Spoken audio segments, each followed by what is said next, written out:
in a broken wasteland. Come to my fire. Anyway, what's going on, metalheads? Thank you all for tuning into this week's episode of the Metal Forge. My name is Mark Jackson. I am your host. And as you can see in the gallery, we have some fucking awesome people here in the Metal Forge studio. This gentleman sitting right here, you've seen before. I think you've seen before. I know you've heard him before. He was on the Misery Machina episode with Phil Garrett, sponsor of the Metal Forge for Ageless Art. Darren, dude, what's up? What's up? Welcome back. I'm glad to be here, man. Dude, it's been a minute. We've been talking about it since fucking having you in here the last time. But you're here for Lights Out this week, and Yes. and introduce who's here with you really fast. This is our drummer, Cam. He also drums in Hollow Valley. Just a little side shout out. But Then I should have worn my fucking Hollow Valley shirt then. Yeah, man. Because it would have been before he was in the band that I've had it. probably So Yeah, I joined July of last year. okay, yeah. So it's been a minute since I've seen Hollow Valley, but I know you all are still doing a bunch of stuff, right? Yeah, well, I think we're done now until like January or February.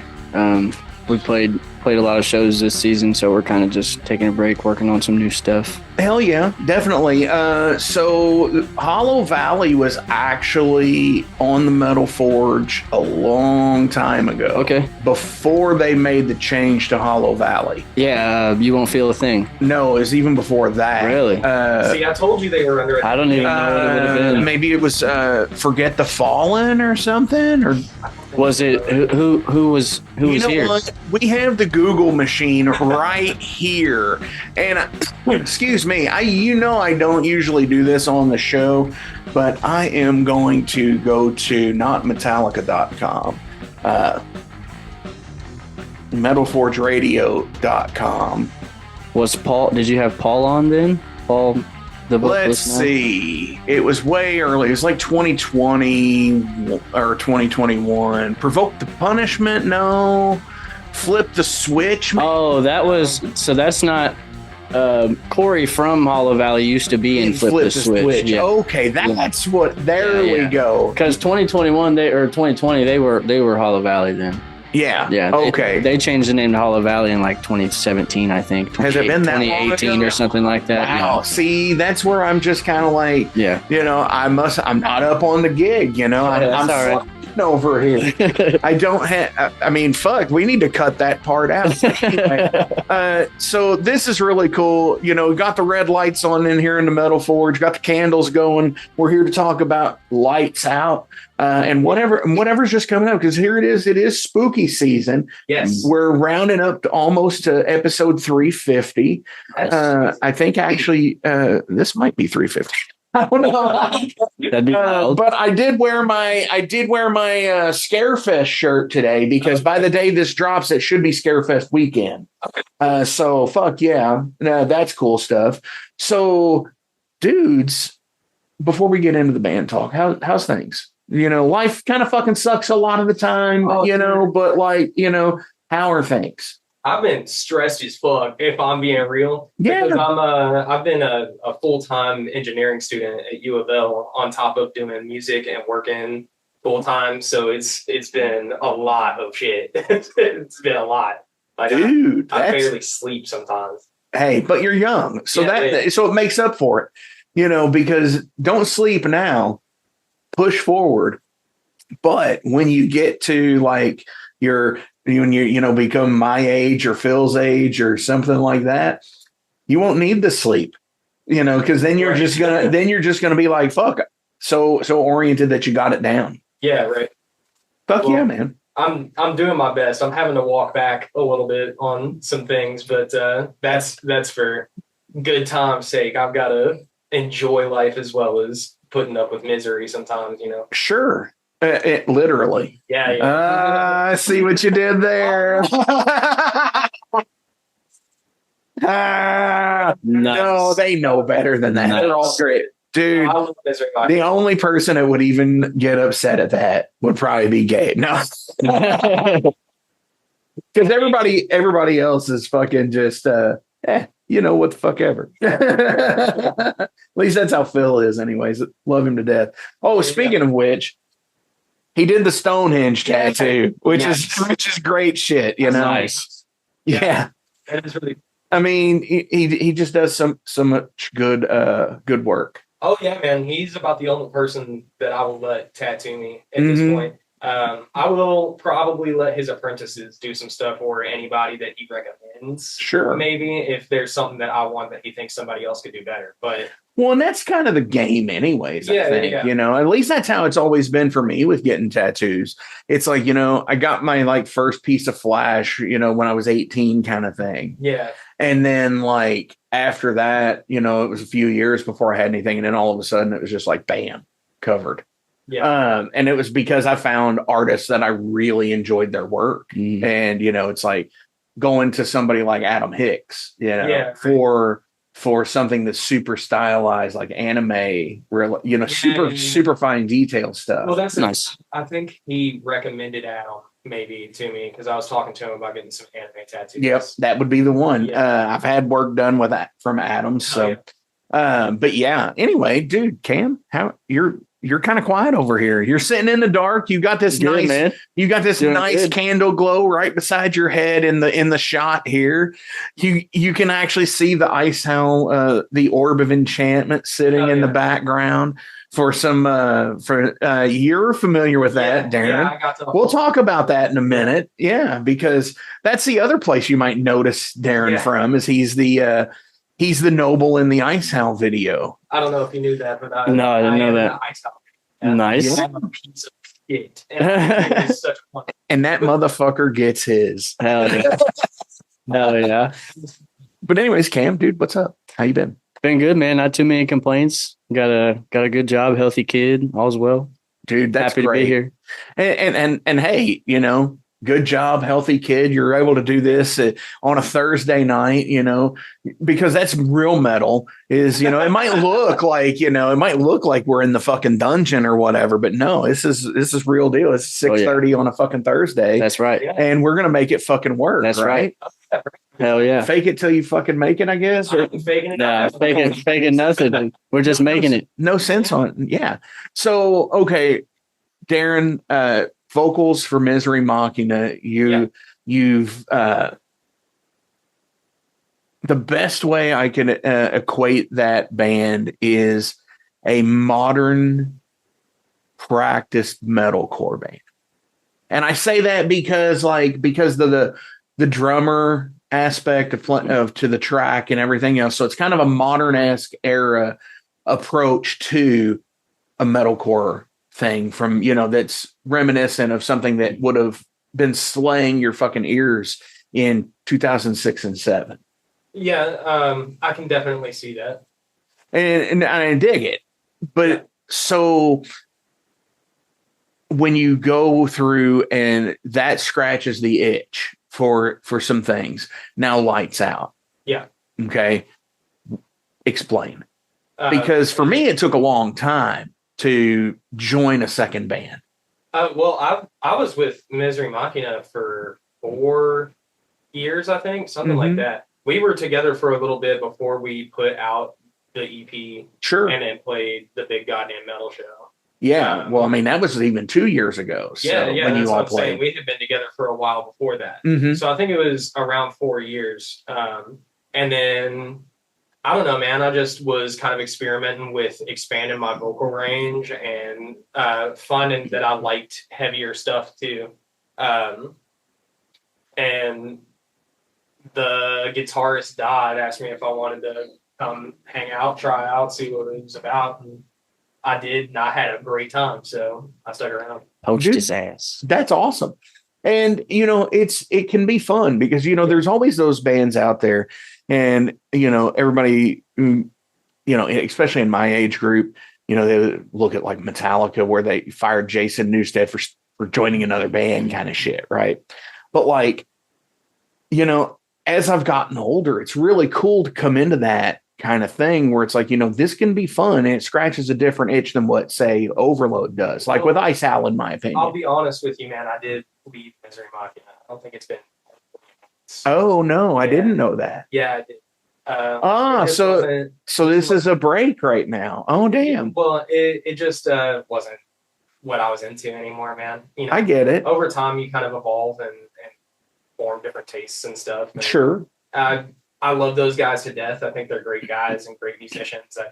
It just wasn't doing it for me anymore. That's all. No, I totally get that.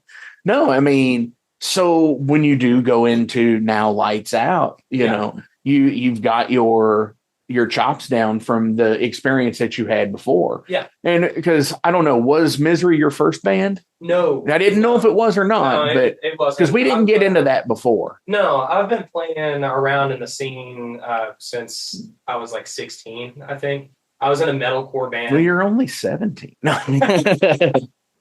Yeah, right. I probably look 17. Well, yeah.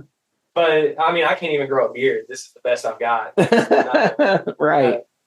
Don't talk to me about not growing beards. But yeah, man, I think when I was like 16, I joined a band with actually our bassist, Alec. It was called the Widow Society, and we were a metalcore band. We did like Bring Me the Horizon, Beartooth kind of stuff, and that was fun. And then that ran its course. And then me and Alec formed a deathcore band that was called Altar of Lilith.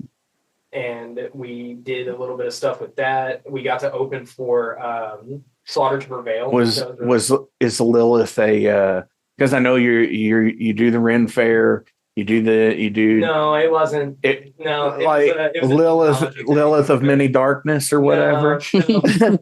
Elder Dark. We were like 17, 18. At the time, a lot of stuff was just like as ridiculous and offensive as it could be. Yeah. Like Infinite Annihilator was a big deal. That's, I think around that time was when they were really fucking hitting. Oh, yeah. And so no, it was Altar of Lilith based off of Christian demonology on the theology that she was Adam's first wife that was created from the same dirt, but not from his rib. So she wasn't subservient. And that was a sin or something. So she got turned into an archangel, and she was replaced by Eve. And so then she was like an angel that would come and eat the firstborn sons of the lineage of Adam or something like that. And interesting. Yeah. So dude, I'm gonna have to seriously look this up. I am all for some of that. That shit. Dude. Like, you know, I was just talking with somebody earlier today, and now you're going to get a taste, Cam, of what this show really is. Okay.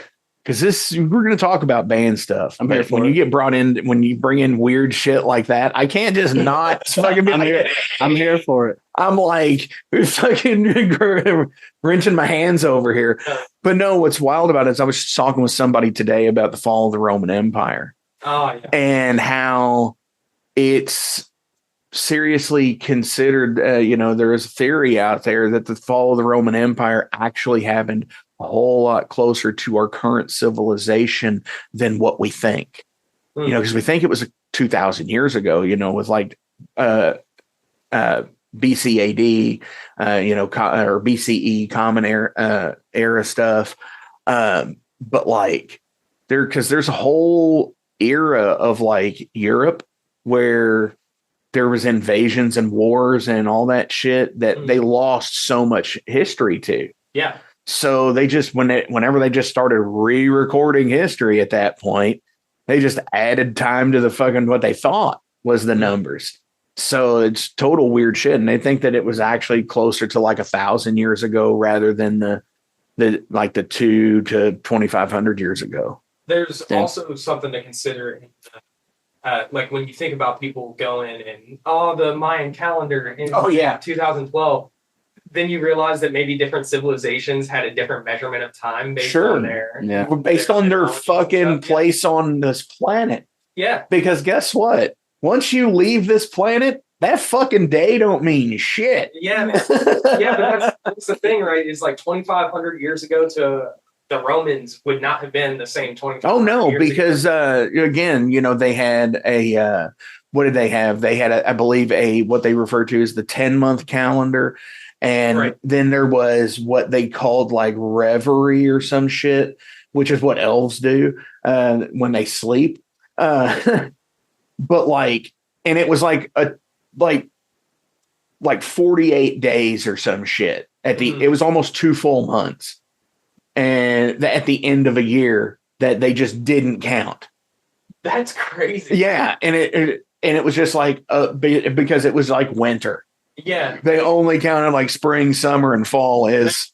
Shit doesn't count. Yeah. It's like this weather. This weather sucks. It doesn't. We're not counting it. So when you're going back into writing and stuff with lights out. Yeah. And obviously, as we as writers get older and mature, we tend to write differently about things. Some writers out there, that are in their 50s are still writing about, the bully that kicked them in the nuts in fucking middle school, which is cool because, you're processing, right?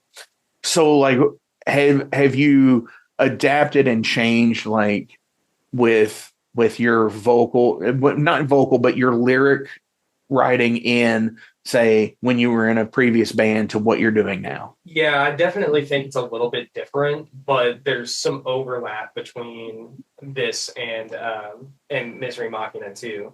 So I think a better measurement of how much I've changed would be from when I was first starting out in 2016, 17, 18. Those few years, I think I'm definitely way different than I used to be. I used to emulate a lot more of the emo metalcore style of things. And then as I got older, I got really into Dungeons and Dragons and reading poetry from different classes and stuff. And so I tried to take on a more cloak. Are you laughing over there? No. Oh, okay. It might be the cat scratching at the door, because obviously, you can actually, the metalheads actually don't get to see my hallway. Yeah. Excuse me, because I actually shut the door this time. And I shut the door because there's flyers back there, I believe, with your band on there. Maybe. Big goddamn. Oh, that's for 2. Never mind. Maybe there's not. Oh, shit. See, I derailed the show for nothing. But anyway, so for thinking you were laughing. No, okay. it's all laughing at me because I play D&D. What? Well, yeah, it is because got my brass D20 over here. I love the whole candles and the red light and everything because it makes me feel like I'm about to play some D&D. Well, yeah, it's way it should be. Yeah. I mean, and then all the fucking toys on the desk, they all look cool under the red light, But, my various versions of Skeletor and shit. But yeah, so I went to college and had some English classes and stuff that taught me more about media literacy outside of just reading important books like Of Mice and Men or 1984, or is that the right? Yes. It's 1984. Yeah. So instead of just being able to be literate in because that, being literate, it was written in 1948, right? And it was about 1984. His projection of just swapping the numbers around in the year. Yeah. Which, by the way, a little off, but oh god damn. Well, okay. So I saw a meme. It's funny that you say it that way. And let's get topical really quick, and then we can just do whatever. We can go back to to fantasy talk. Yeah. It had to do with an autobiography, and it was fuck it. This is my show, right? I can do whatever I want, right? If fucking people get pissed, they can get pissed. But it's Mein Kampf. Okay. And it says that just remember that some of the people that are reading that book will view it as an instruction manual. Yeah. Not a warning. Yeah.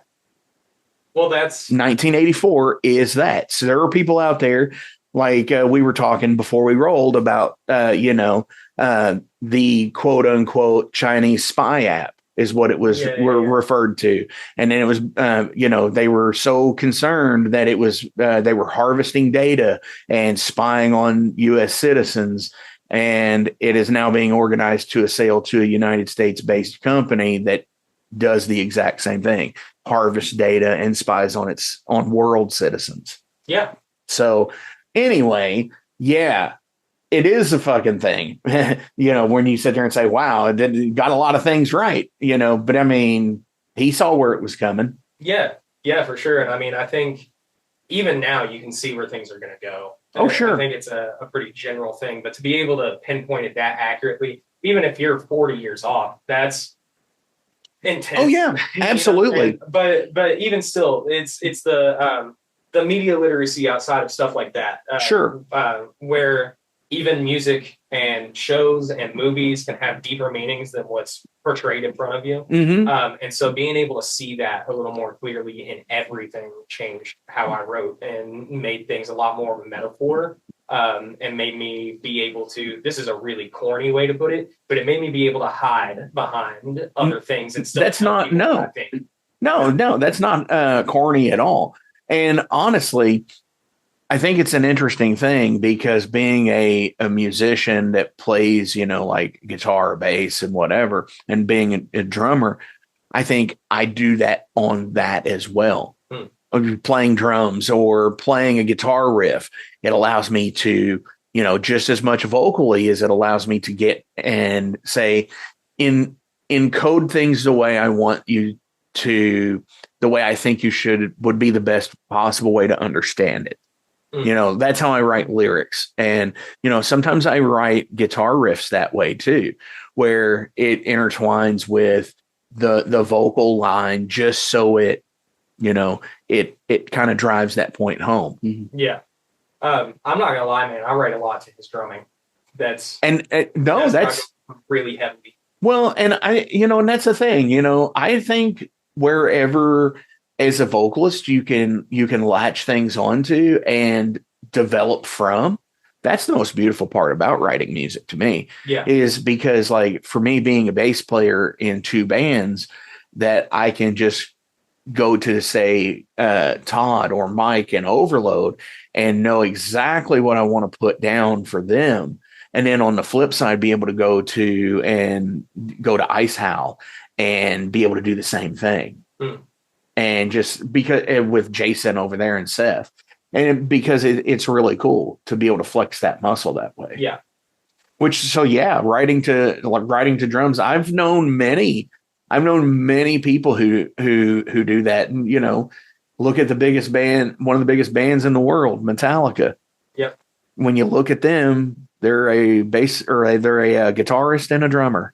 Yeah. So they're writing to each other. Yep. Yeah. So there you go. Nothing wrong with it. It's mostly the vocal patterns. Sure. That comes off of his drumming. But I just dig Cam's drumming so much. Yeah. But I'm sure he can probably relate to what you were saying about a difference in writing from Hollow Valley to yeah. So tell me about, when you get into the headspace, how do you ever just sit there and be like, oh wait, this is a Lights Out song?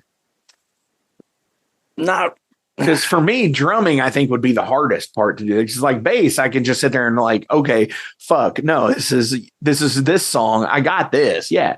But like for drumming, with routines and patterns and syncopation and just every little thing going in, like dynamic wise.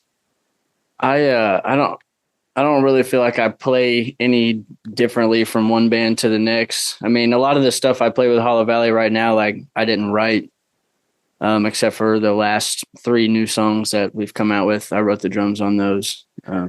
So that's another interesting thing too, because just like your previous playing to a click and playing to tracks, and I don't know, does Lights Out do this? No. I didn't think so. We're pure raw fuck you, man. Unadulterated fuck you. Absolutely, dude, and I love it. So like when you play the tracks with Hollow Valley and then going back into it, how do you feel about that? Because I've got my own feelings about that because I do that. I don't have any problem playing to the click. I enjoy doing that. I think that helped me when I joined Hollow Valley, and that was the first time that I had to play to a click or tracks or anything. And at first, but that's what I'm saying is because sorry to interrupt. No, you're fine. But you're having to play established tracks. Yeah. Like these were created tracks, and you're going to know when the fills are off or anything like that, or you do a fill differently than what it was on the track originally. So that's what I'm getting at. Like, how do you just sit there and you're like, whatever, how many albums worth of material or how many songs worth of material that you had to learn that way? Are you talking about as far as Hollow Valley? Well, yeah. And just like, processing it and just being like, okay. And yeah, I know I've got to hit this. Yeah. I definitely, I mean, I don't play it identical to how it was. Obviously I think, everybody's different. No matter which drummer it was, they probably would have put their own little tweaks on it. But I don't know. I guess I just the click kind of came naturally. I struggled a little bit at the beginning, but after that, I didn't really have too much of a problem translating the little transitions and things like that, if that's what you're asking. Sure. Yeah. Well, yeah. So learning how to play with the click. Yeah. Rather than, most, there's a lot of people out there that are just like so dead set against it. And then they they bury that into their ear, that click, and it just like it gets on their nerves, drives them fucking nuts, and they can't do it. And like, fuck that. It's like, I don't get that. I know somebody. I know you know somebody. I know you know somebody. Yeah. I definitely, when I very first had to start playing with the click, I played very like plain drums. Like there was not a whole lot of fills while I was learning it all. Sure. You can ask the Hollow Valley guys. It took me, a few practices, a few shows to get comfortable and actually like get to where I could play loose and focus on the click at the same time. Because I was so used to playing, just the, what'd you call it? Unadulterated fuck you. Yeah. Unadulterated fuck you. I got so used to playing it like that and just being able to just beat hard and trusting that everybody was on, on the same wavelength. It definitely, I had to slow down, I guess, the way I am on stage when I learned to play to the click. Yeah. Sure. No, that's pretty cool because, Overload playing to a click and everything. And at this point, once we've done a set a few times, I'm kind of like, all right, I get this now. Mm-hmm. Okay. So it's like, it's almost non-existent. Yeah. I almost just don't fucking hear it. Yeah. And I'm one of those people that like, when I say and I'm playing or whatever, like if I pull sharp, I really don't hear it much, but like Mike will fucking be like, tune, you're fucking sharp. You'll fucking immediately like sense difference. He's on it. And so yeah, like with going to the click and everything and just being able to be, that's even helped in that aspect of just being more in, no pun intended, in tune and like more fluid with playing my instrument. Yeah. I would have to agree with that. Like I said earlier, I feel like I instantly started to be able to take my drumming to a little bit more of the next level once I understood the click and playing to it. Hell yeah. Like that. So fuck yeah. I'm going to be so real with you, dude. As the vocalist, unless I'm starting a song or there's a vocal break, I turn everything up so I don't hear the click track. I get it. Part of that, though, is it seems like every experience I've had where I've watched a band live and I'm like, damn, they're good. They always do something a little bit different that shows a genuine performance instead of just playing. And sure. So to me, like if I fuck up a little bit, that's part of the genuine raw experience. And that's where it's fun and different in a way. Oh, yeah. No, absolutely. And honestly, like, even with playing to a click, I mean, you're still gonna fuck up, no matter what. Oh yeah, you're gonna hit wrong notes. You're still gonna come in out of fucking time on one thing here and there, just because you always do, because it's an idiosyncrasy that you have. I mean, that shit still happens, but it doesn't happen.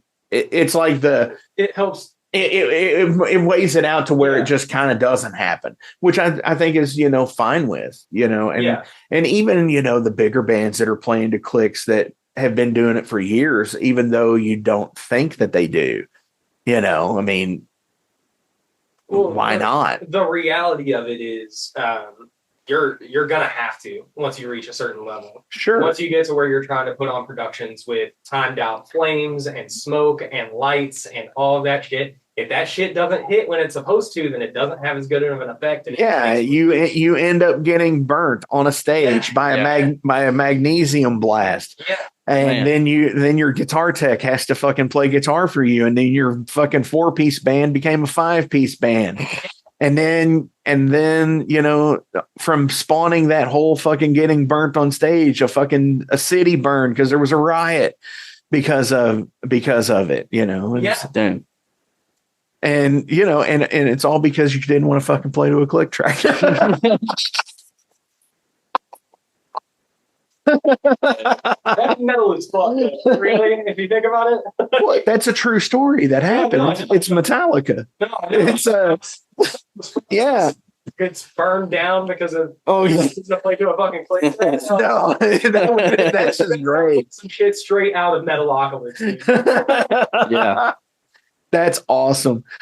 So October 18th, I believe let me check on the thing here. Oh, obviously. So this is spooky season. We're in October already. Yes, sir. And this is cool that you all are here in person. You know, all the candles, the spine candles, by the way. Yeah. That's really what it is. So, you know, spines and skulls and knives and all kinds of shit, right? You all have a show coming up October 18th. Yes. Spinelli's. By the time of this releases tomorrow, by the time it records in just about 10 days. So yeah, I can fucking let them know, you know?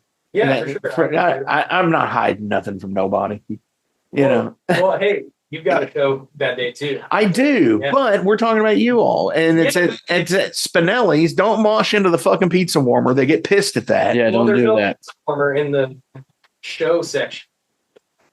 Oh, there's not. See, it's how long I've been since I've been. Back room. It's not even the same. It's like a little speakeasy back there. It's really cool. You walk through this like walk-in freezer. Yeah. And there's like a body hung up upside down in a garbage bag. Yeah. Is it in the same place? No, it's in a different building. It's not in the basement. It's by the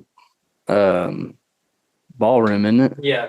Across the street from Mercenary. See, I didn't even know they moved up there. Yep. Yeah. Dude, you know, the cool thing is they'll deliver here. They will? Yeah. Damn. That location will deliver here. Damn. Yeah. And it's only like 4 miles. Yeah, but you would think with there being a Spinelli's in New Albany, there's would be the not a Spinelli's here. Really? No. Did it close? There's never been a Spinelli's here. There was a Wix here. And then Wix became Parlor. Huh. And I can't say what I can't let the intrusive thoughts win because I would probably be breaking a law if I did that. Oh. Take that how you will. That's right. That's the thing. And shout out to that band because they have Claws the Law as the song, Tower Hill. So fucking RF Trainer, my Canadian heavy metal twin. I'm just a little bit grayer than he is. He's total redhead still, but yeah, both rocking the super long hair and the big ass beard and shit. Hell yeah. Yeah. He's super sweet dude, power metal band from Canada. Hell yeah, Tower Hill. Check them out. They've been on the Metal Forge. So yeah, having shows at the Spinelli's in downtown on Saturday, the 18th. Who's on the show? We've got obviously Lights Out. Yeah. We've got Authority. Then we've got Authorities from Louisville, right? They're from somewhere else in Kentucky. Yeah. Show off the hat. There's the logo. Nice. Authority right there. Got Authority on the bill. Then we got It Ends With Me, the metalcore band from Louisville. Spun Out. Some dudes that I got to meet on tour with Hollow Valley. They throw down. They're a lot of fun. And they wanted to come down to Louisville, so we're trying to welcome them to the scene. Dude, that's what you do. It's being headlined by Slum City. They are. Fuck yeah. They're fucking filthy. Yeah, haven't had them here yet. But fucking cool dudes. Yeah, need to. There's so many awesome bands from Louisville that I need to still have on. And the thing is it's like, I love it because it's like we can do in-person interviews like this, and it's fun because of that. Because, you get to break out all the stuff and everybody gets to, it's the vibe. Yeah. It's part of the fun. But like, I don't want to run out of awesome fucking bands here first. Yeah. So it's like, I got to weigh it out. It's like every couple of months, have a cool fucking band from Louisville on, have a home show, for sure. But you said too that also Overload's playing that night at Zanzibar with Enemy to All, Ulm, and it's the Halfcaster album release show. Hell yeah. So I believe it's like 12 or something bucks or 15 at the door on the day of, something like that. Yeah, What's your all? It's $15 at the door. Definitely. Okay. Yeah. Hell yeah. Unfortunately for everybody listening, both of the bills are pretty fucking stacked. Yeah. So, and they start at similar times. I think ours starts at 8. Yeah. Ours starts at 6:30. 6:30. Hell yeah. But dude, like I don't know how a lot of your all's bands are, but like it seems like in the scene, there is a lot more bands going on that are doing shorter sets. Not like you're not doing like the 30 to 40 sets. They're doing like 20 to 25s. We saw that at our first show. Yeah. All of the shows that we have played, I feel like we've only gotten 20 to 25 minutes. Oh, wow. Set times. See, that's such a weird thing. I always like, certain promoters, it was always a thing. Like you knew you're going to get 25. Yeah. Especially if it's like on, you're opening for a touring band or something like that. But then it was just like, there was a time before that where it's like it was all really loose. Everybody had like 35 to 45 minutes, and except for the headliners who always had got like hour sets. Yeah, right. It's like wow, on local shows even, and it's weird shit like that. And now it's like that old man Mark is like, fuck this. I want to play second on a 3-band bill, and I want to play 30 minutes. That's it. And I am fucking cool with that. It's like this motherfucker always wants to double duty. Dude, no, that's fine. I love it. Yeah, I'll be doing double duty the 18th. Filled in for It Ends With Me. Hell yeah. They're looking for a drummer, by the way. Look them up. All social media platforms. If you're a drummer, hit them up. Hell yeah, man. So two power shows like back to back, fucking same night. Dude, let's do the thing. Let's high low here. Okay. It's a D20, so what's happening? So pick your number. We're doing a D&D. Yeah, we're doing a skill check here. Yeah. So what go for your number. What's your target number? Roll a DC 16 stealth check. 2. Looks like they're coming to my show. All right. So Yeah. Dude, it was a 2. That's like the worst I've ever rolled on that fucking thing. But yeah, I love this. It was like $7. Yeah. I guess the die has spoken, huh? It has. And that's what I do here. That's a really cool die. Yeah, it really is. Most I see that are like that are like bronzed. Yeah. So they're like super heavy and clunky. Yes. And that one actually has a good feel to it. Yeah, it does. It feels like it came out of one of those nice metal sets. Yeah. But it's super simplistic, which is what I liked about it. Yeah, sorry, Cam, you're not a fucking D&D nerd. But dice is my jam. I love Hell dice. yeah. Dude, like I'm a fucking dice goblin, dude. Like the dice when we're done here, when the scene's cut, we might do some alternate fucking like director's cut version here and fucking add, show you the dice collection.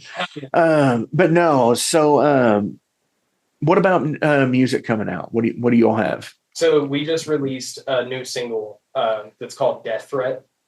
It's pretty hard, I think. Yeah. And then we're going and recording a 6-song EP. It's a concept album, so to speak, that I'm pretty excited about. I think it's got a lot more hard stuff on it than this first single. But can you elaborate on what the concept is? So we were talking earlier about how my writing has changed. Sure. And this is a good way to segue into that topic again, I think. The album itself is about a serial killer who starts out killing this guy for vengeance. And he realizes that he doesn't really feel too much guilt or concern about it. And so that starts bothering him. And he kind of explores what's causing that and concludes that the best way to confront that is to see if it was the circumstance, like it was somebody that he felt that deserved it that made him feel that way, or if he just kind of likes to kill. Ooh. And so he goes and finds some innocent person and goes into their house and kills them in a completely different way. And he gets excited about it, and it kicks off this string of him getting creative and treating murder as art, and getting into like forms of torture and developing a god complex. And then he eventually gets run up on. And Wow. yeah, so I'm not going to spoil the ending of that, but it's pretty fucking intense. Dude, that's fucking amazing. But that's a great fucking idea. I haven't talked to pretty much anybody in the band about it. Well, no, they've all Surprise. now showed them all the lyrics and stuff. But I was going to say the deeper side of it, I haven't gotten into with anybody except for our bassist, I think, just because he is 100% my best friend, and we've been homies for like 10 years. And I think I had already written all the lyrics before he was in the band with us. So, dude, that's even better. Yeah, so he got to see all of the stuff and hear the deeper meanings in it. But it's about like as a kid growing up, I saw so much evil in the world that I thought was like the most awful fucking evil thing, and I wanted to stay away from that shit indefinitely.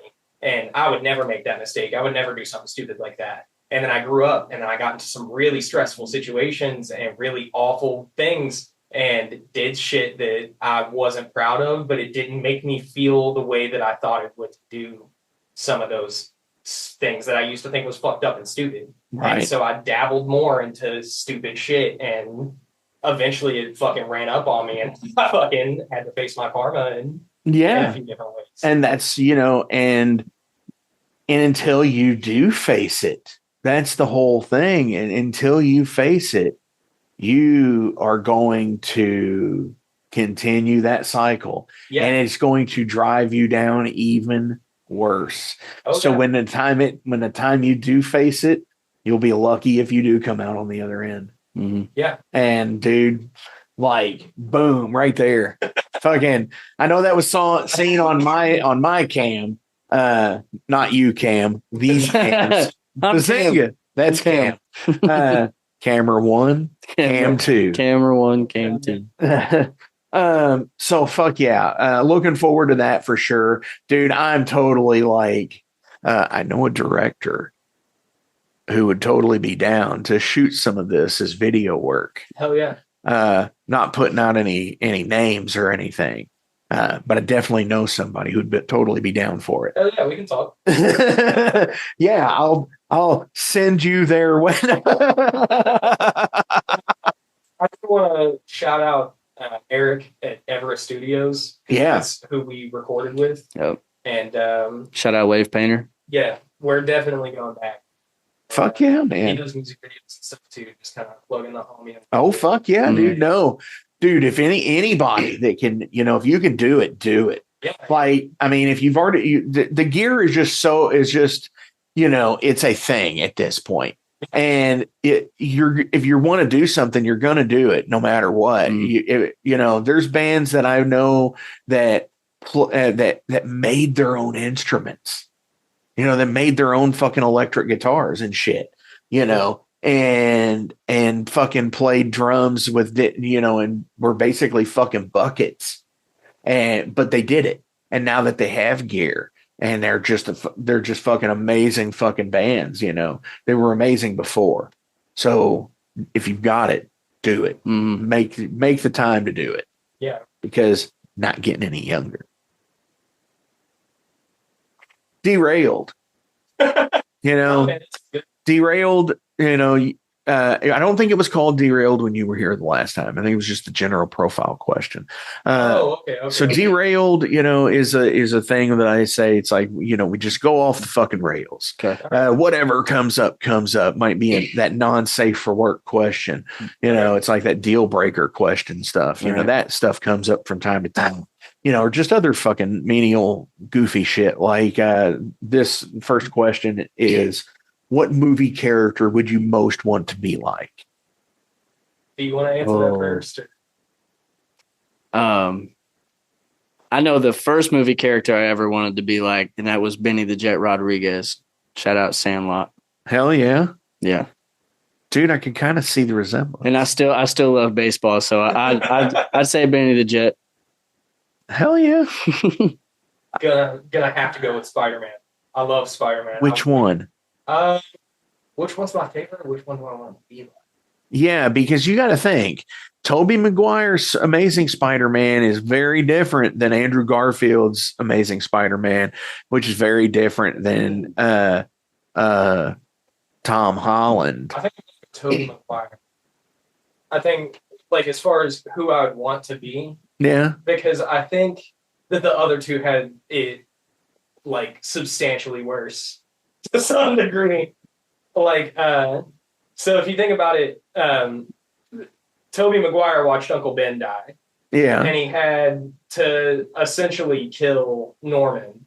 Yeah. But he didn't have to watch the love of his life get killed right in front of him after her dad had been killed. And being haunted by his ghost of like, hey man, don't ever go around my daughter because she'll end up dying like me. And then he has to deal with that. And then his second movie kind of sucks.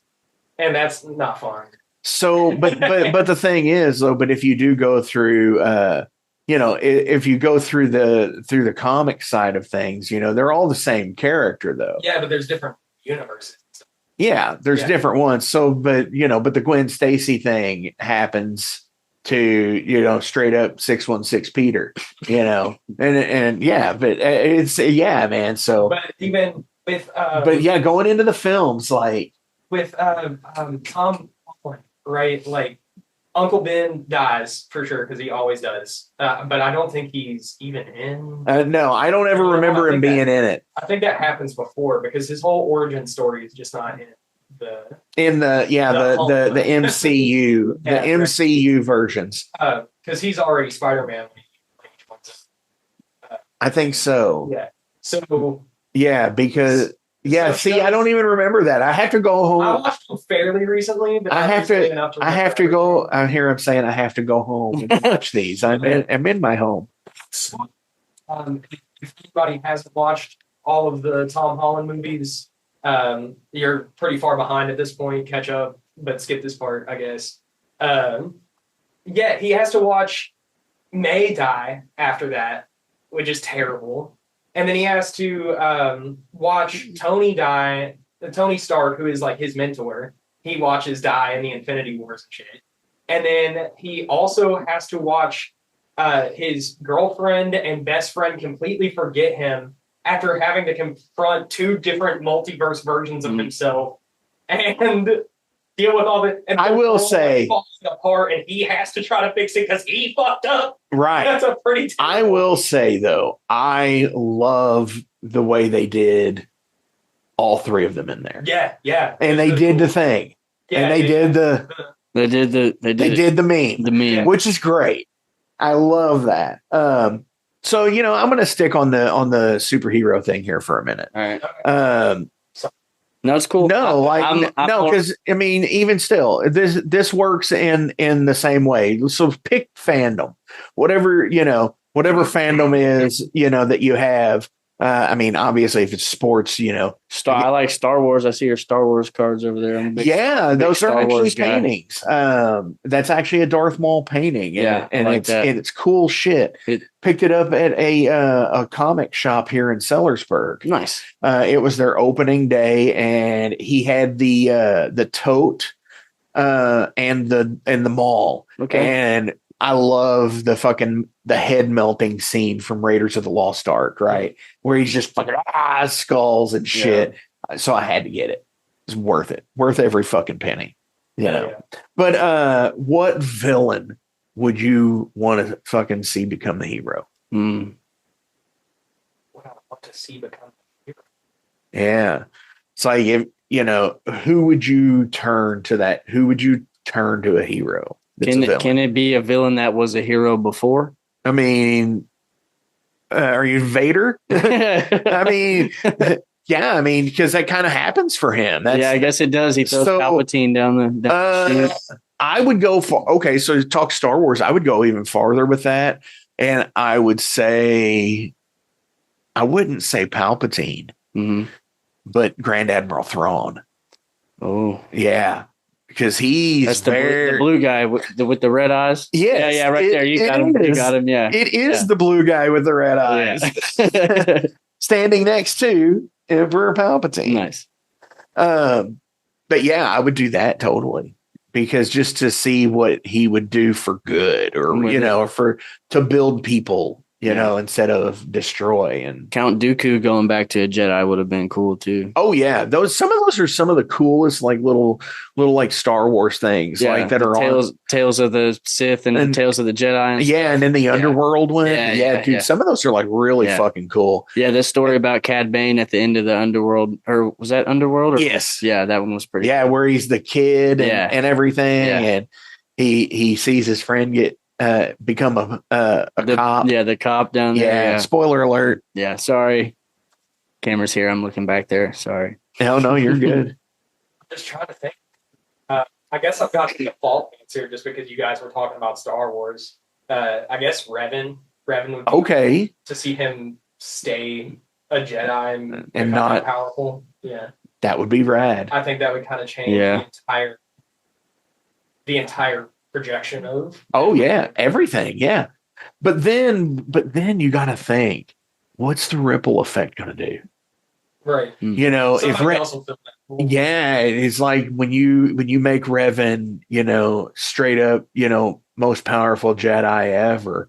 So this is the most powerful Sith ever, fucking that you sit there. It's almost like where I'm so excited to see where like Heir to the Empire and Ahsoka season 2 are going to go because of the tie-ins with like Clone Wars. Yeah.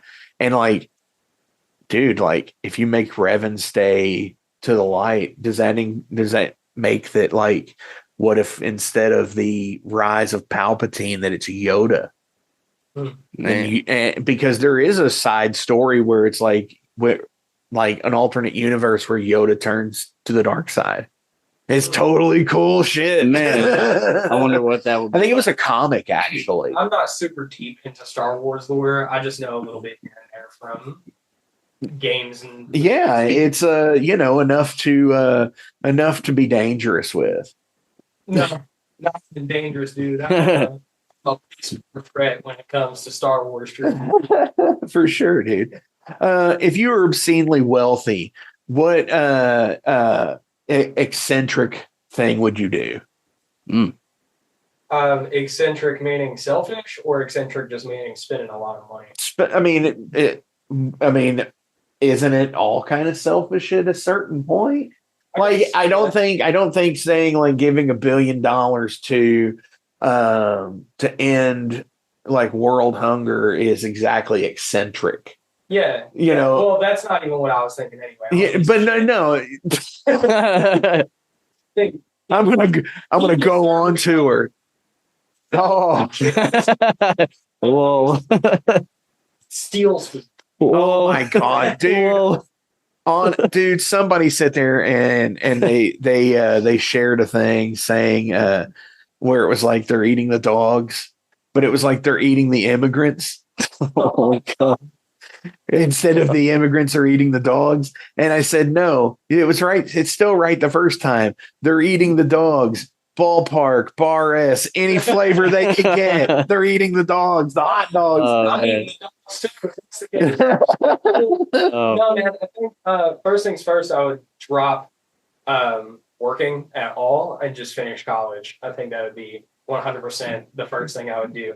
And then probably with the money left over, once I've got a job that I can keep myself afloat with, I'm probably gonna buy and create a ridiculous fucking music venue here, and just, I don't know, use that money to make shows happen, do actual promotion, and make something. Yeah, and okay, so cool that you say that, because that would be awesome, because there is somebody that does a show here like that. Yeah.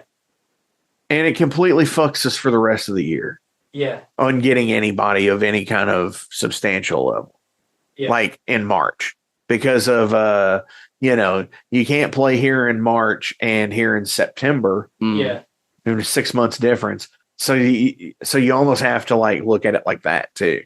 Somebody who does have crazy, what I would refer to as, obscene money. Yeah. Because when you can offer a band $10 million a show to fucking play your festival shows, and it's across 5 different festivals playing 2 nights. So fuck, Well, it's not even that far. I don't think that I would go to. I would want to do what I could with the money to create more of a centralized local scene. Cultivation. Yeah. And build a kind of network in that, because I think that's going to be a big problem with pretty much anybody starting out is money. Like, there's a whole lot of musicians around here that are worth every damn. Some people would say not worth a damn to some things.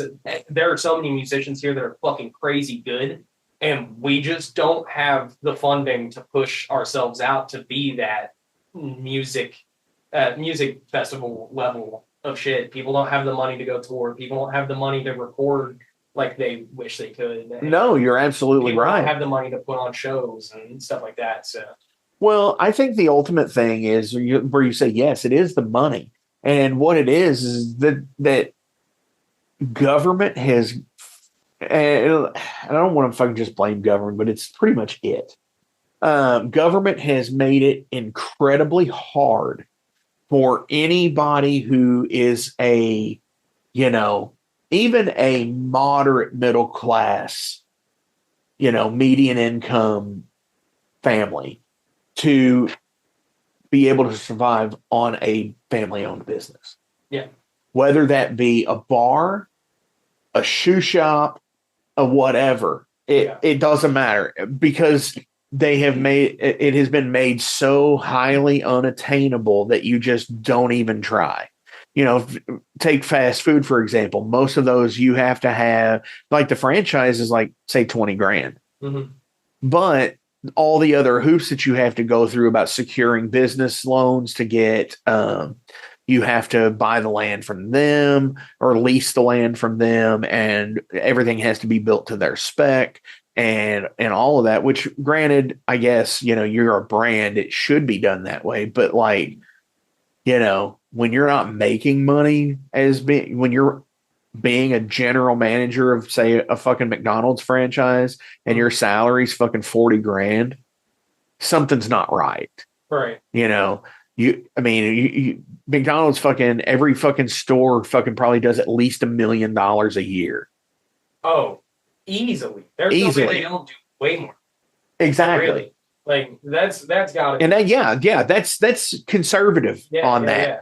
So like, opening a music venue, it's the exact same way. It's insurance. It's fucking stupid high fucking premiums. It's, your electric bill, whether you're open or not, it's going to be at a minimum of X amount of dollars, because you're a business. It would take an obscene amount of money to do it. Yeah. But I want to shout out somebody that was instrumental in my coming up in the scene, if I can. Sure. Shout outs are always welcome here, unless they're a dick. Well, he's not with us anymore. But Neil Travelstead was like one of my favorite fucking people on the planet. And he had his little church that was out in Jeffersonville, but he would put on shows there and charge just enough to run the electricity and stuff, and give an all ages venue and a safe space for people to go. And he was just the coolest dude, man. He had several talks with me and my bandmates at the time about we were playing at a church,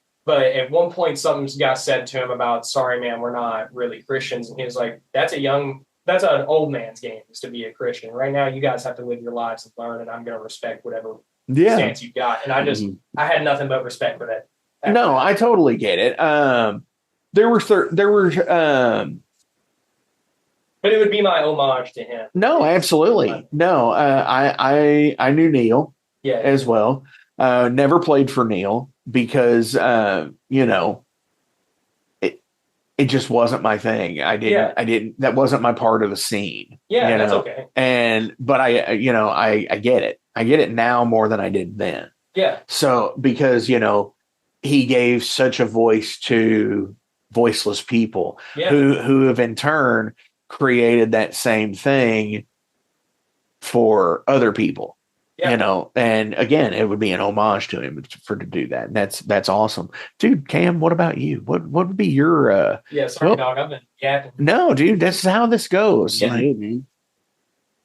If I had obscene wealth, what eccentric thing would you do? I think the first thing I would do, as corny as it might sound, is pay back my parents for everything that they gave me and all the money that I wasted.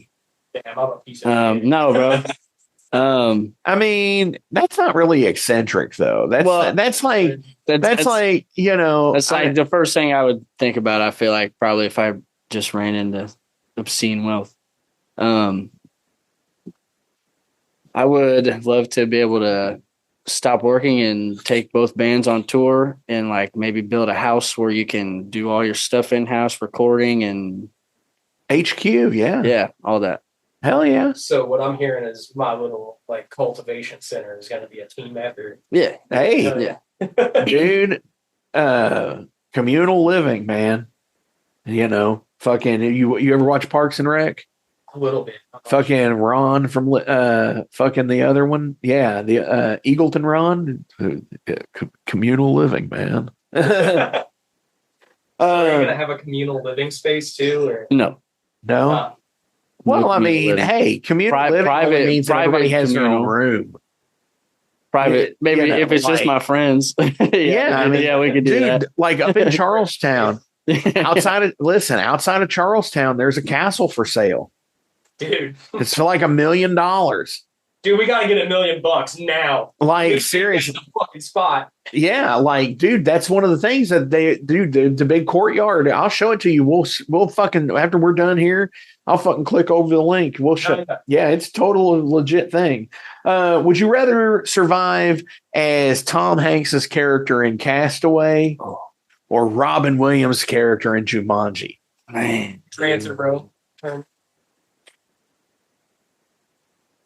Tom Hanks got a pretty cool story. I mean, Robin Williams got a pretty cool story from Jumanji too, I guess. But I don't know, the way Tom Hanks came back and, his wife was remarried and all that, that kind of sucks. Right. I haven't not getting to live your life at all kind of sucks. Well, here's the thing. I'm gonna probably out myself here. I haven't seen the old Jumanji. Okay. Well, I mean, okay. So it's pretty much the same thing. The original Jumanji is kid plays the game. He gets sucked into the game and for like 30 years. Okay. And he, years later, the kids open the game up and play the game, and he comes out, and he's like 30 years older. And he's been living in the. So the new one followed the same concept, kind of. I guess I didn't know if the new one was any different than the old one because I think it has Kevin Hart and The Rock in it or some shit, and Jack Black maybe. Is that right? And it's based on and it's done like it's a video game or some shit, right? Yeah. I didn't either because I'm so over Kevin Hart and The Rock. I mean, the Croc, Yeah, I'm just so over him.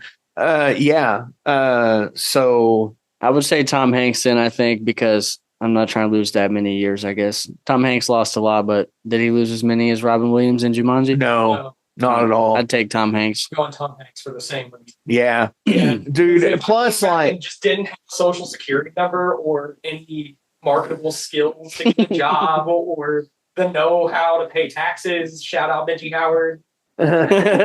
Right, fucking dull. So yeah, like the 5 or 6 years he's gone or 7 years he's gone on Castaway. Yeah, Yeah, totally. That's like, to me, like, I'm so fucked up. And like, you say you're a piece of shit. I actually avidly look up most secluded places in America to live. Hell yeah. Like, where I can you can only get into it, but like a donkey ride or a horse ride or some shit. Up in a mountain. Or in a ravine from a mountain. Yeah. And it's like crazy shit. There's actually places out there that do that. And that picture of that like one house that's off the coast of like Greenland or something, where it's on like the one green field, and it's like that one little house, and it's like, that I want that. That's right. No Wi-Fi, no nothing, no fucking nothing, fucking. Yeah, so Castaway would probably be it. The only thing that really sucks about that is like, not having, I guess, modern medicine, when it comes to anything, or having to use a fucking ice skate to knock out a fucking impacted tooth. It's rough. Yeah. Like he had to do. So yeah, but I mean, you'd have to do the same kind of shit in Jumanji, but for way longer. Well, yeah, but in Jumanji you got to deal with the fucking the fucking tiger. Yeah. Wait, survived. Yeah. The fucking for 30 years. Yeah. It's like Tarzan, it's like, that's kind of what it is. How he fucking survived. To apply that drive in the real world. Oh yeah, for sure. He could have been a doctor. He could have cured cancer. I mean, he was a doctor in Patch Adams. No, but this it's not Jumanji. No, it's not. But it's Robin Williams, so it works. But then he played a weirdo in 1 Hour Photo. He also kind of played a weirdo in Mrs. Doubtfire, if you think about it. I mean, yeah. Like, I get it. I get the idea. I get the idea, but like Cam, if you weren't allowed to see your son, you would probably dress up like to be a nanny. To see my son for sure. Yeah. So like, I get the dad moves. Yeah. Dude, but when they find out, when the son finds out, because he walks in the bathroom and Robin Williams is standing there pissing. Yeah. And he's fucking like, what?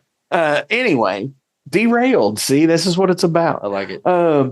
If you could sit in on any recording session throughout history, what would it be? And why? Toxicity by System of a Down. Wow. The whole album. Yeah. It's just weird and I love it. Okay. And that's the first one that came to my mind. Yeah. Hell yeah. The first one that came to my mind was There's a Hell, Believe Me, I've Seen It. There's a Heaven, Let's Keep It a Secret. Yeah, that one's good too. I think that would be an interesting one just because I love. So Bring Me the Horizon got really big, or started to get really big with Sempiternal. And everybody liked that kind of atmospheric, super like emotional metalcore sound. But before that was the album I just named that I'm not going to name again because the name is atrociously long. What is it again? There is a Hell, Believe Me, I've Seen It. There is a Heaven, Let's Keep It a Secret is the name. One more time. No. But it has that same kind of vibe to it, but it's a lot more raw, and there's a lot more of a kind of punk energy to it too. And it just feels less polished and more like they're putting more of themselves out instead of a polished version of what they do. And I don't know, I would just be really interested in seeing how, because that was where their sound really started to evolve. I'd like to see how that creativity got started. Yeah, for sure. Why they went down that direction and stuff like that. Yeah, because I think, with any recording session, I think ultimately, I think it's a snapshot of the players at that time. Mm-hmm. Yeah. Looking at things like looking at these albums throughout history, like you were just sitting there saying, and looking at, for me like in thrash metal, things like The Legacy by Testament, or even, not even going to like the Metallica stuff because it's whatever. Obviously I got two of them on the wall, Ride and Master, but like seeing that snapshot of that person's life in that time, I think is a pretty cool thing, especially, when they're what you could call legacy bands at a certain point where they've done albums for like 10 or 15 or 20 years and they've done like 4 or 5 things, because things change dramatically. And I dig that. Well, I think in that case, you could consider bringing the Horizon a legacy. Yeah, no, they absolutely are. But I mean, dude, they play fucking arenas. When we were talking about it, I was making sure, but like my friend Courtney, who, hi Tyler, lives in LA, was just at their show at like the Forum or whatever. Yeah. Or the Staples Center or whatever the fuck it was. Yeah. Dude, it's like $250 tickets, of course. Yeah, they're fucking. Yeah. I started listening to them in 8th grade, I believe. It was in 2013 when Sempiternal came out. That was when I started listening to them. And God, that makes me feel way old. I was big into like System when I was in like middle school too. But that's the thing. You just sit there and say it in 8th grade in 2013. Dude, you know when I was in 8th grade? I don't even want to guess. I feel like that. 1998. That's the year I was born. Right. I was born. Fuck, dude. Like, I'm old, man. This is the old Metal Forge. Ye old Metal Forge. Hey, man, the OG. So I'm going to ask a pretty lighthearted question on our way out, just because we've talked about some heavy stuff today. But dude, seriously, thank you all for coming to the Metal Forge. This has been awesome. I appreciate you guys. I love you guys. Thank you so fucking much. Look forward to new material coming out, new songs, new videos, whatever the case may be. Even if you're just fucking yakking on fucking Facebook Live, I'm there. Yeah. I'm totally fucking there, dude. Since meeting you guys, especially, you a couple of years ago, 3-4 years ago at this point, dude, you've been awesome. You've come out to shows, you've supported. I mean, I've tried to do the same, not nearly as much as you have on the reciprocating end. Dude, but I appreciate the fuck out of you, and Cam, you as well. Absolutely. Dude, you guys are really kicking it up in the scene and in the local scene to Louisville. And honestly, you guys have some really cool shit going on. And I appreciate the fuck that you all can come here and, give some time to the Metal Forge and just, bullshit and hang out. Anytime. And as the candle says, it's on this one, it's time to go on this one here. Dude, it's like really, I'm going to get some.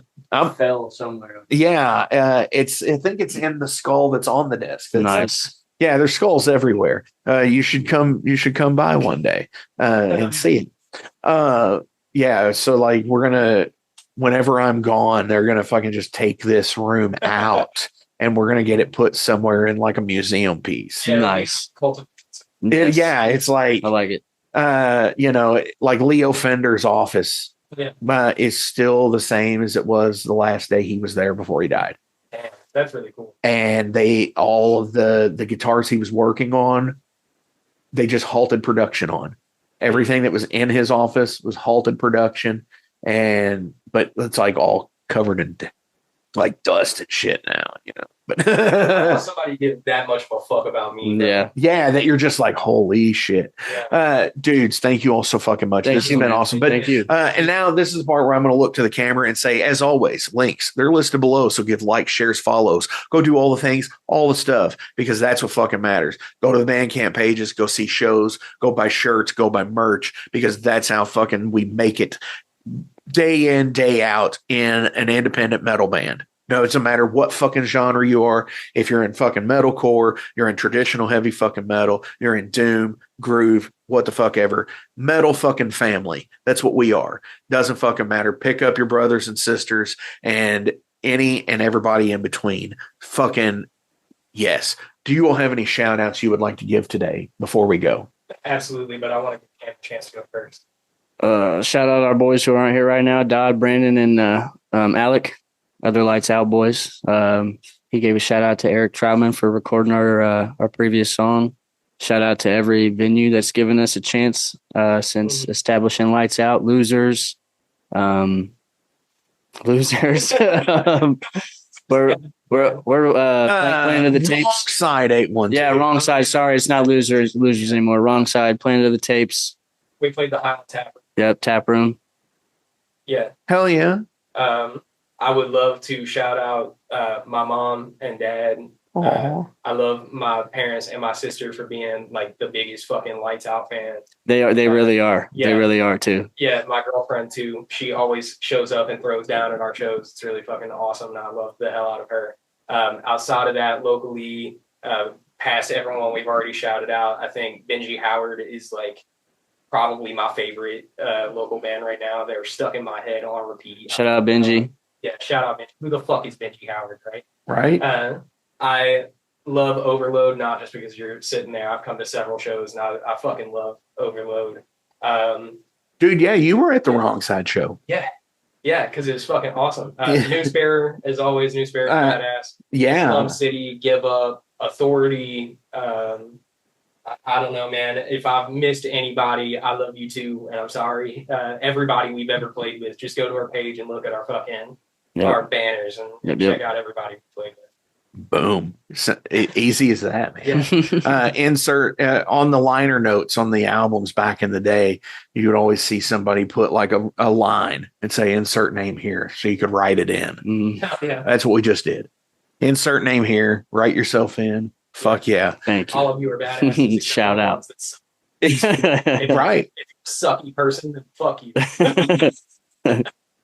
Exactly. That is the moral of the fucking story. If you're a sucky person, then fuck you.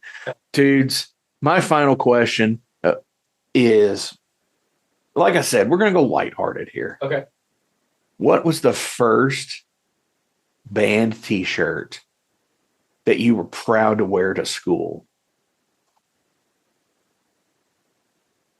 Bring Me the Horizon for sure. Yeah. Because I had to wear a uniform throughout middle school. So I never got to wear what I wanted. So when I got to high school and I could actually start wearing what I wanted, I had just bought my first Bring Me the Horizon shirt. And it was a really fucking cool shirt with this chick that had like fall weaves and stuff all around her and this butterfly covering her mouth. And it was supposed to be like just something really poetic on a shirt. And I don't know. I really fucked with that. It had the like, back when they were running the logo that was like it was scratched into wood. Sure. I loved that shirt. I still have it. It's fucking torn to pieces. I have to wear a tank top underneath it, but I still wear it when it's hot as fuck. It shows. Dude, you know what you need to do with it? Make a tapestry? No, you need to go for the vest. And put it on the back. I've got a vest. I've just already got a Artifacts back patch. So. Yeah. See, but dude, you can have more than one vest. But I've also been wanting to make like a tapestry. Dude, that's a good idea too. I'm like a way fatter motherfucker than I was when I first started going to shows and stuff. So I want to take all of my like concert tees and stuff and turn that into. Dude, there's actually a company that does that makes a quilt out of them. Yeah, you basically you give them the shirts. You tell them what size you want the squares to be. Yeah. And they cut them down, and you basically pick if you want stuff between them and shit like that. But that's total fucking cool shit. Nice. Yeah. Mine was definitely Linkin Park. Hybrid Theory was the first CD I ever bought with my own money, and I'm pretty sure I had like their old school like graffiti / Japanese lettering kind of logo that they made a long time ago, back when that was when they were doing for Transformers and shit. Right. Yeah. Right. Michael Bay era Linkin Park.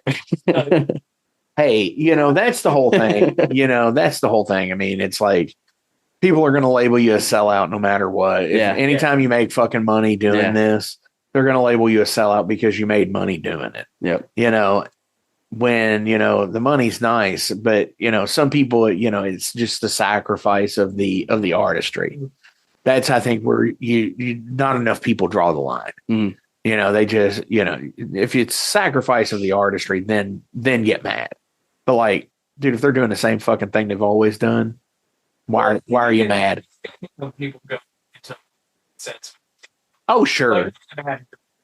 Corporate band all the way. Metallica, after a few albums, started to get kind of. I think, but the difference with Metallica is like, I guess for me, like, I'm a fan of their entire career. Okay. So like ups and downs. But you know, I can appreciate the low points, and I think everybody knows where I'm going to say there's the low points. Yeah, we don't have to talk about it. Well, we can. I'm not saying. Well, the thing about it is okay, it's 2025. Okay. That low point that everybody fucking keeps bringing up happened in 2003. Yeah. Okay. By my watch, nothing's fucking changing. And fucking, if it hasn't changed in 23 fucking years, guess fucking what?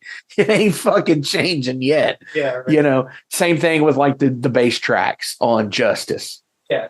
Dude, it's even been 36 fucking years. It ain't changing. I'm a Bring Me the Horizon fan through and through. So yeah, you know, I mean, people will bitch about their discography for sure, and because you know that's what I'm talking about. Shit, though. Oh, Ammo was fucking awesome. Everybody who hates Ammo can. Yeah, Ammo was a great album. It was such a good like dark pop album. Yeah. I don't even give a fuck, dude. And see, that's the whole thing. Like, it's the same thing with Ghost. Oh yeah, I say the exact same thing about Ghost. Once they fucking got popular to the point where you know that it took somebody writing an article outing the band for them, and they got popular from that. You know. Because they were already picking up steam, and then somebody was like, oh, well, this is this person, and blah, blah, blah. And it was the first in-print article of, hey, maybe it is, you know, before everybody knew it was Tobias Forge, you know. right. But like, you know, look at them now. Yeah. You know, in the metal world, you know, if you like Ghost, you know, you're shit. You know, you have no fucking metal taste at that point. Yeah, and I think that's garbage too. Yeah, it's gatekeeping. Thing that really kills me is all the people that will say that shit will then turn around and be super into like the old school 80s hair and glam metal, which I think corporate Ghost is like a modern hair and glam metal. Yeah, you know, and Motley Crue for that matter. Yeah. Same way, corporate metal band. Yeah. I think everything that they've said about that band was fucking just fluff. I don't think that the experiences that they ever fucking claimed to have had. You know, maybe to a certain degree, you know, especially like when you get into like the whole fucking sex tape thing. Yeah. But I think that for the time, like that was a trad thing to do. Yeah. You know, because 2 members of that band had sex tapes, you know, and whatever. So anyway, dudes. Oh, and by the way, my shirt is right there. Social D. Yeah. I still have it from 1997. And I was told to take it off. And they wouldn't even let me put it inside out because of the silk screen. You could see it on the other side because he has the blood martini and the cigarette. Oh.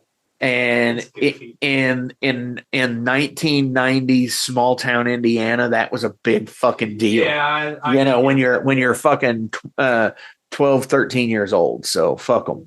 Yeah, but that makes you want to wear it. Exactly. And I still have it to this fucking day. So yeah, I get it. I still have mine. It's just full of fucking holes and that too. And that's an extra large, and I am well beyond an extra large at this point. Yeah. So, dudes, Cam, Darren, thank you so fucking much. Thank you, dude. On our way out today, what are we playing from Lights Out? Fucking Death Threat. So, Death Threat. And what is it? It's Lights Out. Lights Out. Hell yeah.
Hey metalheads, you like tattoos? Of course you do.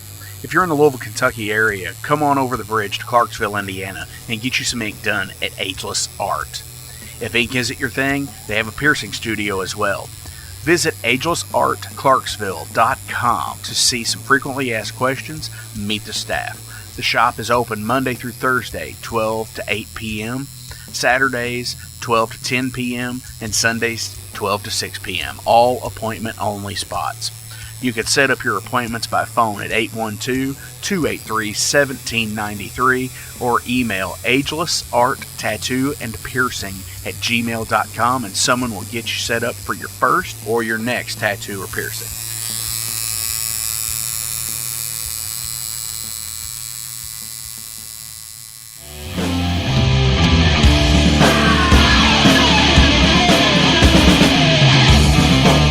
Hey metalheads, after going to a rager, what's your ultimate go-to? Mine is totally pizza.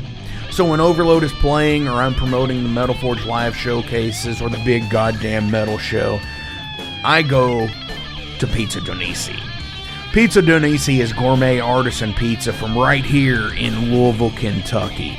It features things like the pizza of the month, the sandwiches, and also vegetarian and vegan options, which is so totally fucking cool for all of it's awesome pizza.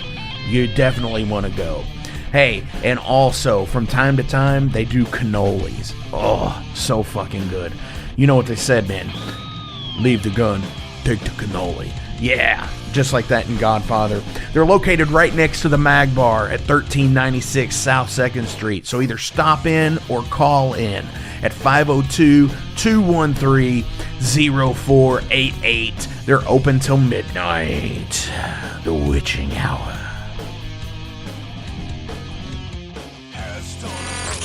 Heineken, fuck that shit! Pabst Blue Ribbon!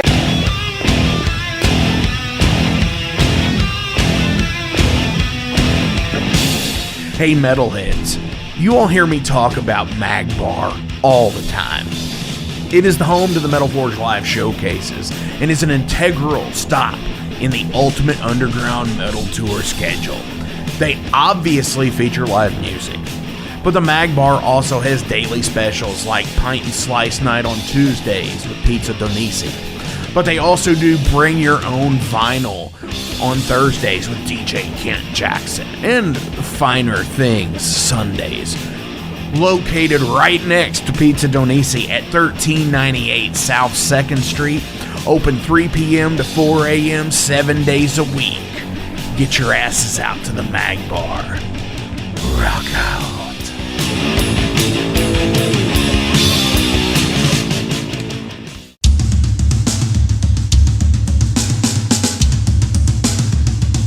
For 45 years and keeping Louisville weird, Electric Ladyland has been there for all your eccentricities. While they do offer the best smoking supplies out on the market today, there's a whole lot more to check out. From ashtrays and blacklight posters, to records, incense and burners, and items to stock your metaphysical supply. They're open from 10 to 10, 7 days a week. Located at 2325 Bardstown Road in Louisville, Kentucky, and at electricladyland420.com. Roll out.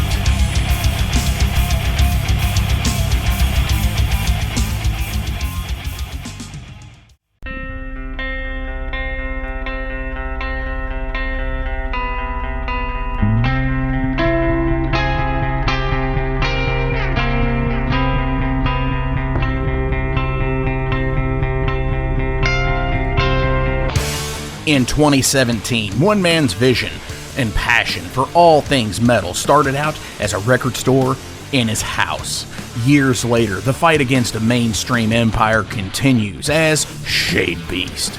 An independent metal collective and online store based in Athens, Georgia, is the world's premier heavy metal brand for music heads that value authenticity over the mainstream acceptance. Featuring original t-shirts from some of the best underground artists, as well as stickers, posters from the Shadebeast Presents concert series. unique, one-of-a-kind collectibles and small curated selection of vinyl and cassettes from the masters old and new. Visit Shadebeast.com and enter promo code SithLord for free domestic shipping on your first order, whether you're a new customer or returning. And be sure to join the Shadebeast social groups on Facebook and the interwebs to keep up with the new release announcements and talk all things metal and Star Wars. You'll never find a more wretched hive of scum and filth.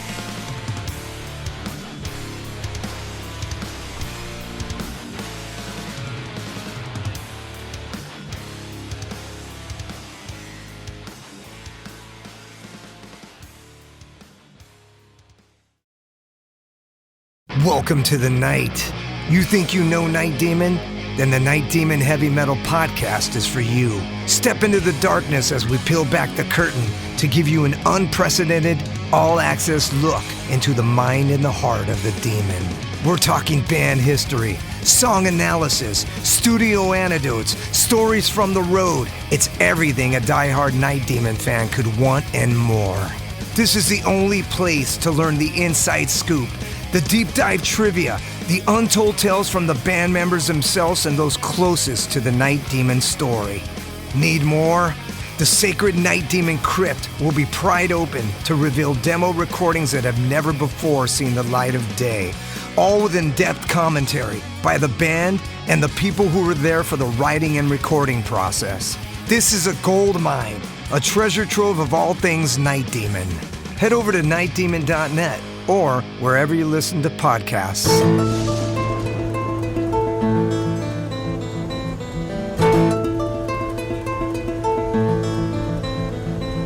Since 2013, there has been a calling from the underground, from the graves of all those unholy, and they decided to make a zine to talk about all of this.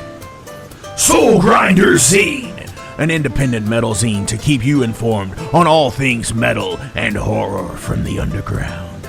Available in both print and digital formats, they're bringing you the best interviews and reviews out there today. Not only do they do the zine, but they also do compilation CDs. Check them out at facebook.com/soulgrinder.zine and start your subscription now.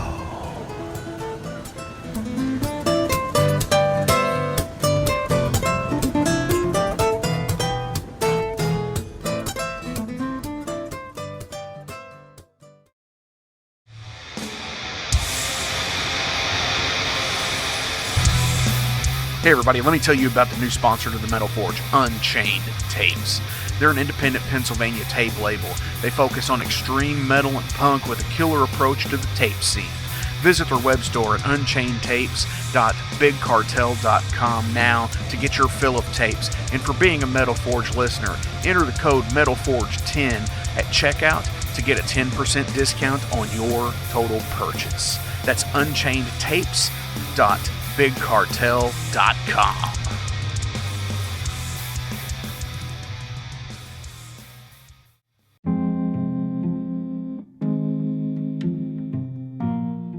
What's up, Metal Forge fans? This is Alan Bishop, the alchemist of Indiana's Black Forest and head distiller at Spirits of French Lick. Do you find yourself drawn to the unexplained, fascinated by the Fortean, or enchanted by the paranormal? If the things that go bump in the night resonate in your mind, then tune into my brand new podcast, If You Have Ghosts, You Have Everything. Featuring first-hand accounts, collected stories, interviews, history, and speculation related to all things not of this world. Available now on Anchor, Spotify, Google, Amazon, and more.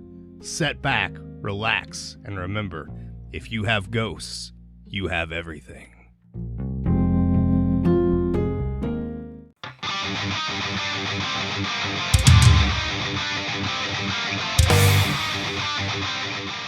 Hey, let me tell you guys about Mercenary Press. They're an independent London label and distributor of all things metal. Mercenary Press delivers the goods from their own independent zine. Trust me, you're going to want to get in on that. To distributing various bands from all over the world, including Cramp from Spain and Sadistic Force from Texas. Visit mercenarypress.bigcartel.com to find out what all they have in stock and what you can order. And for Metal Forge listeners, enter code MetalForge10 to receive a discount on your total purchase at mercenarypress.bigcartel.com. Check it out now.